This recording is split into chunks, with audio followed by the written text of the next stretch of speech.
This episode of Mini Tech Scroll is brought to you by Blackbird, a venture capital firm investing in Aussie and Kiwi startups from the very beginning. Blackbird invests in all kinds of technology. So if you have a big idea but need to raise investment to turn it into reality, learn more and connect with the Blackbird team through the link in our show notes. Hey everyone, and welcome to Mini Scroll, the daily internet culture podcast bringing you the biggest stories from social media, the creator economy, and the digital space every Monday through Thursday and sometimes Fridays. My name is Annabelle, and I am your Wednesday Mini Tech Scroll host, and also the deputy editor of the youth digital media brand Centennial World. Welcome back to Mini Tech Scroll for another week.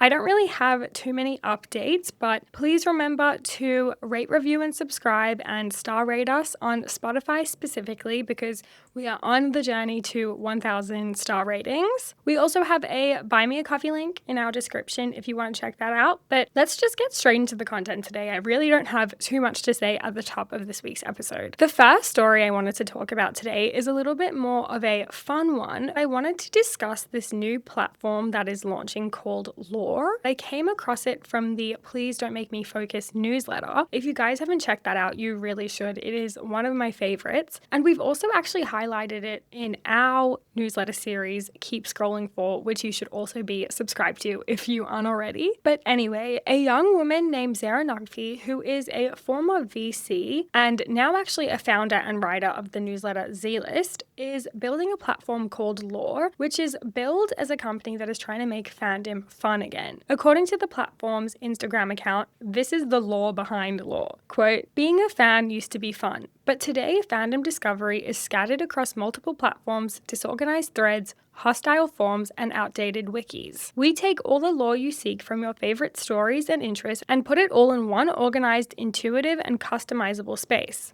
The online fan experience is fragmented, toxic, and broken. Lore is going to fix it." In conversations with various media outlets, Sarah explains that growing up in the 2010s as a fangirl feels almost easier back then than it does today since everything is so fragmented online. I like to say Lore is the internet curated for the obsessed. And the way that I really think about that is when it comes to my experience being a fangirl on the internet in the 2010s versus now, it's almost weirdly harder to be a fan. I think information is diluted and fragmented. When I watch a new TV show or I'm obsessed with a new book, I Google, let's say okay, The Secret History by Donna Tartt. And then I'll have to go through a whole Reddit thread, parse through everyone's opinions. Then I go on TikTok, maybe find a couple of videos that resonate. And it's just this whole fragmented experience. And then I will never get information about The Secret History again because there's no platform that will give me that. So Lore for me was born out of this frustration of, I love following people, I love following my friends, I love social media, and obviously I love content.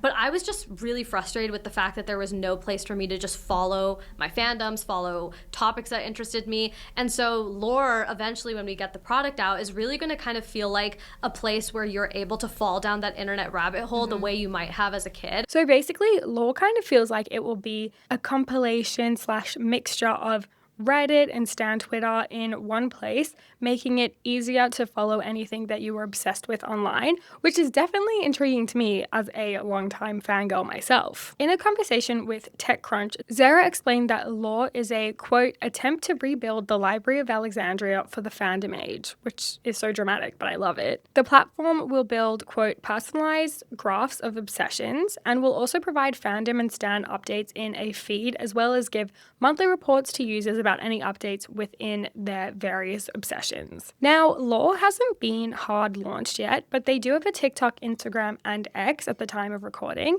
And if you go to the Lore website, you can actually sign up for early entry. That being said, they have been doing product testing, as Zara told TechCrunch, quote, "We wrapped up an experiment with over 1,000 logins, nearly 24,000 searches, and a collective 8 days, or about 200 hours of spiraling deep into obsessions," which is my dream. Honestly, I would love to do that. But to be fair, that is also kind of my job when I do the deep dives. I will say though, there is definitely some competition in this space. In the piece for TechCrunch, once again, the journalist compared Lore to AI search engines like Perplexity, while also noting that it has a similar function to Reddit or Wikipedia. I think other comparisons could definitely be drawn to fandom wikia pages, as well as apps like Arca, which exist to curate your own internet. But Lore does have a specific point of view with the the fandom focus, I do think. What is especially interesting to me about all of this is that Law has already raised 1.1 million in pre-seed funding, which is like the foundational round of investment when a startup is just kind of getting off the ground. Receiving 1.1 million definitely shows confidence in the concept, which I think is super fascinating because fandom culture and fangirls have so long been stigmatized and underappreciated and undervalued, even though fandom is obviously what drives pop culture and is a very lucrative space. I have spent a lot of money on some of my obsessions. I can say that from experience.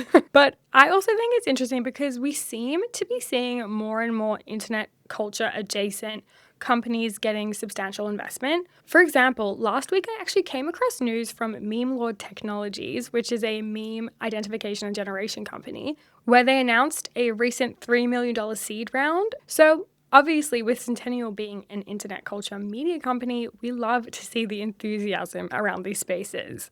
I also do think, though, that Law specifically goes to show how far away we are from the monocultural experience of pop culture, where people are just so eager to personalize their feeds, or at least that's what creators and founders and experts think consumers want. Whether this era of pop culture or content consumption has more pros and cons, I feel like it's still too early to say, even though this has been our reality for a while now. Because there's definitely benefits to be able to find like-minded people and communities that you resonate with. But of course, it can create polarization and not promote understanding between different groups. But I don't know. There's a lot to think about with that. Let's move on to the next story for today. And I wanted to give a little bit of an update on the Australian under 16 social media ban, quote unquote, that is set to come into force really soon in December of this year. We've covered this a couple times by this point. This social media ban and the TikTok ban and AI slop is really the bread and butter of this podcast. But for those of you who aren't necessarily familiar with the Australian context,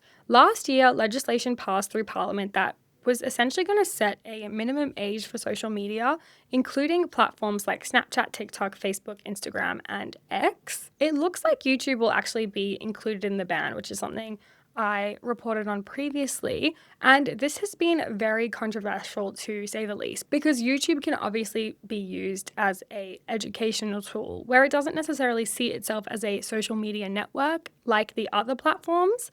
So YouTube has been pushing for an exemption, arguing that forcing children to use YouTube without an account, which might be a way to get around the ban, will ultimately end up taking away parental controls that they would have otherwise if they had an account. And funnily enough, they also pointed to various Australian success stories like Troye Sivan off the platform. And here they argued that the ban would be quite limiting in terms of possible careers, which I definitely think is a fair take, but it's just funny to see Troye Sivan in this context because I've literally watched him since he started YouTube. But more broadly, there's obviously been a lot of conversation around the ban. Some people think it's a really good idea and necessary because it can protect young people and their mental health.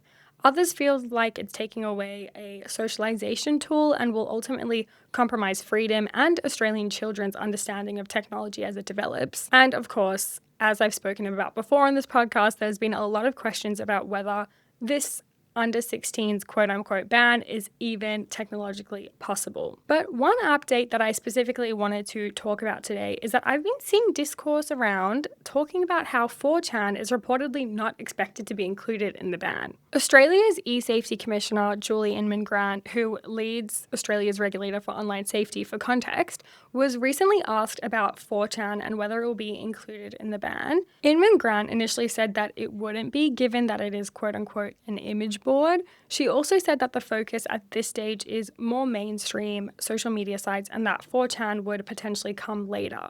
According to reporting from The Guardian, quote, officials later clarified that eSafety has not undertaken a formal assessment of 4chan, but said there was a risk-based approach taken in assessing the platforms the ban would apply to. focusing on those with a significant presence in Australia and a significant number of young users and key features that fit the definition in the legislation. Ever since this conversation took place, there's been a lot of discussion around whether 4chan should be included in the ban. Some people have noted that it would be quite difficult to monitor, given that you actually don't need to register to really be on the platform. But others have found that 4chan not being part of the immediate conversation to be very interesting, considering what goes on that platform.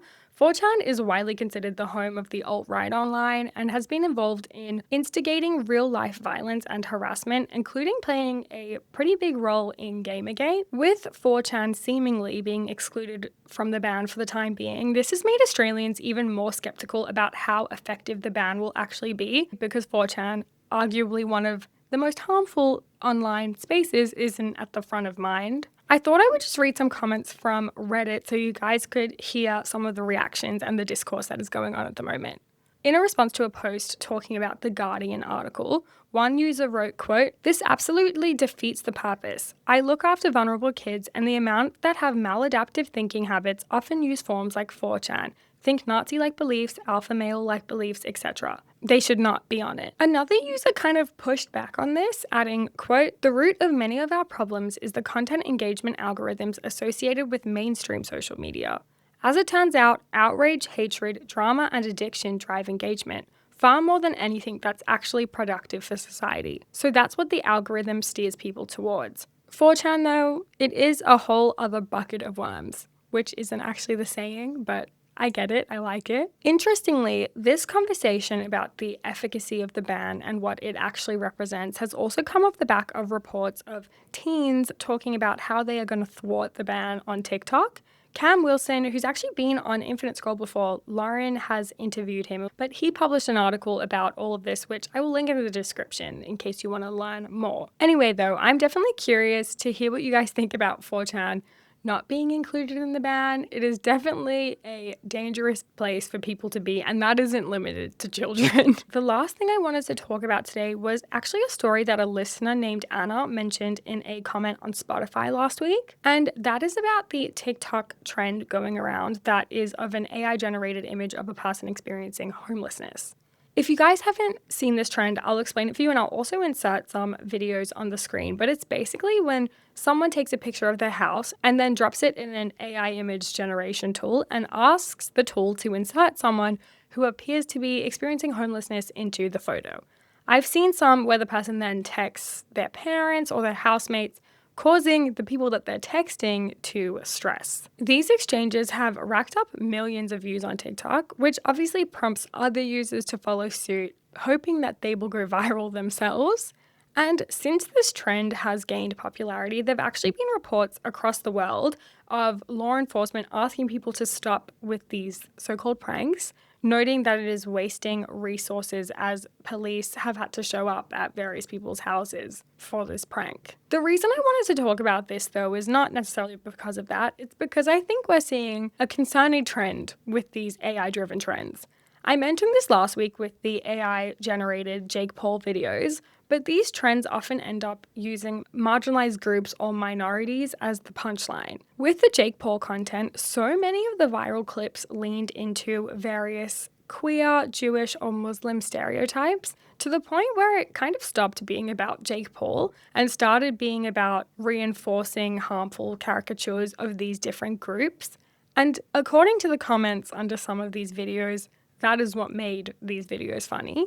We also saw the same thing a couple months ago with the slew of AI-generated content of Black women, which I covered as well. And arguably, this trend feels like the same thing. It's dehumanizing people who are already vulnerable. I saw one comment that I think really gets to this point, and the user wrote, quote, "The joke seems to be, haha, you almost thought I was kind enough to care about a homeless person. Obviously, it was a prank, lol." I don't know. Call me too woke, but I just feel like people aren't talking about this side of the trends enough. We often hear a lot of conversation around stealing someone's likeness, which is obviously a very important thing to discuss and raise awareness about. But I don't know if it's just me. I haven't seen so many people talking about these undertones and how these AI videos are reinforcing certain stereotypes. And I just don't understand why. Like, I feel like it's right there. Anyway, that is everything from Mini Tech Scroll today. I hope you guys enjoyed. Lauren will speak to you guys tomorrow, and I will see you next week. Thank you so much for listening. Bye.